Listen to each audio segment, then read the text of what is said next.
मोहम्मद जुबैर साहब, क्या आप वजीर आजम साहब को देंगे कि इतने बड़े बड़े उन्होंने फैसले किए और माशाल्लाह सेहतयाब भी हो गए, लेकिन ये जो सोचने का उन्हें टाइम मिला तो चीज़ें क्लैरिटी से नजर आई कि रज़ाक दाऊद, इशरत हुसैन जो आज तक डिलीवर नहीं कर सके, या नदीम बाबर जिस तरह से वो अपनी कंपनीज और कॉन्फ्लिक्ट ऑफ इंटरेस्ट का शिकार थे, ऐसे लोगों से जान छुड़ानी चाहिए। लेकिन ये क्लैरिटी तो इलेक्शन से पहले होनी चाहिए थी और उसी हिसाब से आपको अपनी काबीना, और उन्होंने कहा था मेरी काबीना वो होगी 15 से 20 लोग जो बेस्ट होगी पाकिस्तान की तारीख में। 3 वजीर खजाना चेंज हो चुके हैं, अभी तक 3 साल नहीं हुए हैं।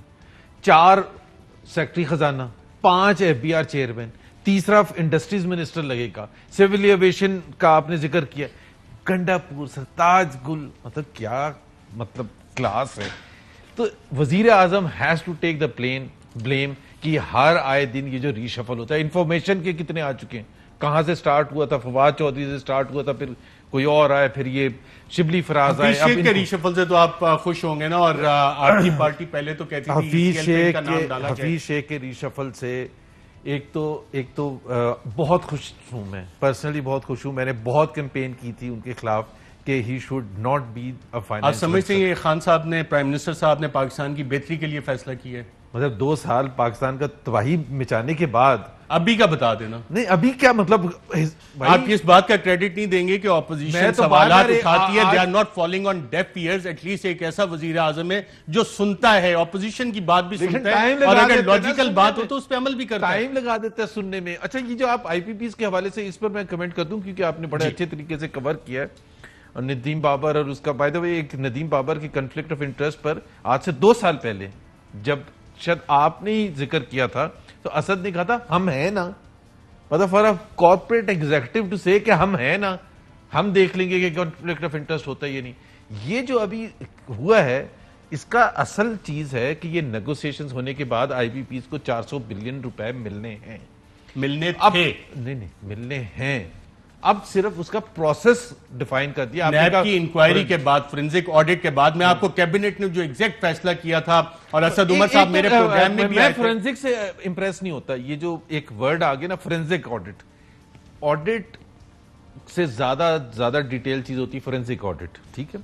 मुझे उसमें कोई शक नहीं है कि जी फोरेंसिक ऑडिट हो जाएगा, बट जो मुझे डिस्प्यूट है कि जो IPPs के साथ मुआहिदा हो चुके, ये 400 बिलियन रुपए जाएंगे। वो तो लैप्स हो गया ना, उसकी डेट थी, आज लैप्स हो गया। और लैप्स किस लिए हुआ मैं आपको पढ़ के बता देता हूं नाज़रीन। ये काबीना ने फैसला किया था, प्राइम मिनिस्टर खान साहब इसको चेयर कर रहे थे, फरवरी में ये फैसला हुआ था, और बड़े बाकायदा एग्जैक्ट कोट अनकोट में आपको पढ़ के बताता हूं कि chairman cabinet committee on energy sought clarification as to whether any right of the government has been compromised/affected, including the forensic audit of the IPPs. In response, the Power Division informed that no right of the government would be affected. और असद उमर साहब ने बतौर cabinet committee on energy के chairman ये ensure किया था कि ये वाला पैराग्राफ इसमें लिखा जाए, और प्राइम मिनिस्टर इमरान खान साहब पे बहुत दबाव था, और कुछ एक्सटर्नल और कुछ इंटरनल के जनाब इसको क्लियर करें, 800 अरब की बचत हो जाएगी। लेकिन शायद वजीर आजम को किसी ने यह भी बता दिया कि 800 अरब की तो बचत हो रही है, 1600 अरब अब इनको देंगे, और जो बाकी सारी चीजें IPP कमीशन रिपोर्ट में अरबों रुपए के इन्होंने इलीगल मुनाफे कमाए हैं, वो पूछगछ ही नहीं होगी। और पूछगछ नहीं होगी, आप पेमेंट करेंगे तो जिस तरह इसहाक डार साहब ने वर्ल्ड रिकॉर्ड बनाया था, आप भी उसी लीग में होंगे। तो ये तो एक अच्छा फैसला हुआ ना। एक चीज मैं जिक्र कर दूं, ये जो नदीम बाबर के हवाले से, बिकॉज आपने इतनी चीजें उठाई हैं और इतने घपले हैं कि मुझे समझ नहीं आ रही किस चीज पर फोकस करें।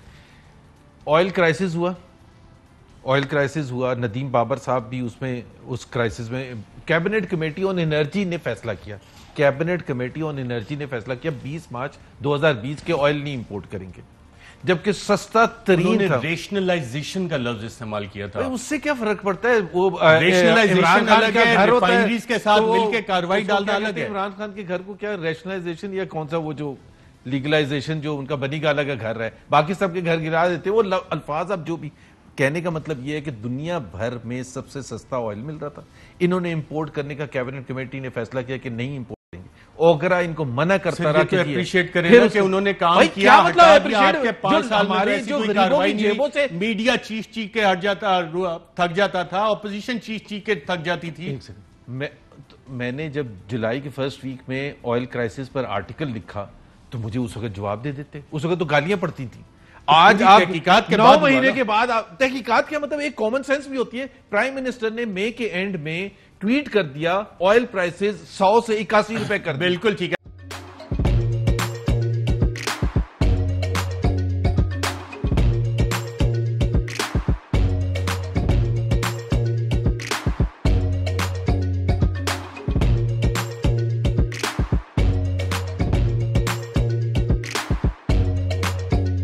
Instead of saving up for a new toy or a trip to Disney World, a 7-year-old